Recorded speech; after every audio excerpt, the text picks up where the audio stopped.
did you find the movie? Daring, Diyos ko po. Pero kakaiba sa pa-up nung araw.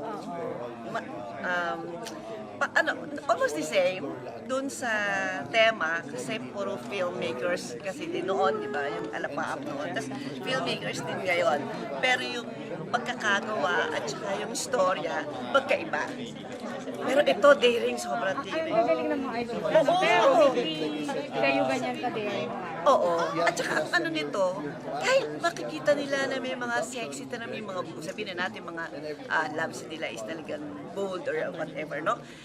Pero yung cast kasi is smart lahat. Kaya nagiging class yung movie. Pero na parang nagno-nostalgia ka ba? Oo. Ganun talaga eh, di ba? Tayo tumatanda tayo. Eto na yung mga bago, eto na yung mga bagong sibol, eto na yung bagong alapaw. No, if you don't mind, what have you been doing? I'm busy sa Rotary po ako. At tapos may mga indie film din po akong ginagawa kay Direk Claudio Piniili.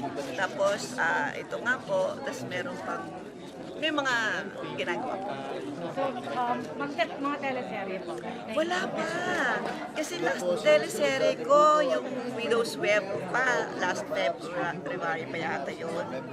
Pero willing kayo talagang maging active ulit. Oo naman. Di ba, Max? Okay lang din. Pero hindi na. Ay, hindi naman, kahit naman gustuhin ko. Hindi, meron. Parang hindi na Meron babagay. nga, mga May December, gano'n, di ba? May mga gano'ng tema pa rin. Naku po, ewan ko lang.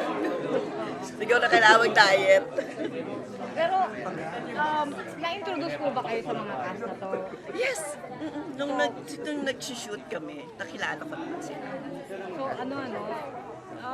nung panahon nyo, kayo yung mga tinuturing na daring. Pero pag kinumpara mo, hindi malayo sa pagka-daring.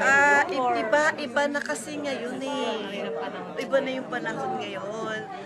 Masyado yung mga bata ngayon kasi is open na sa mga ganyan.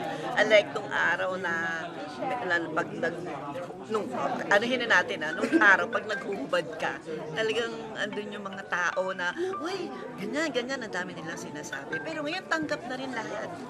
Tanggap na, sabi nga ng mga bata, di ba? Masaya sila sa ginagawa nila. At yun ang importante. Doon mo malalaman ang tunay na artista. Thank you, ma'am. Nice to meet you. Thank you so much po.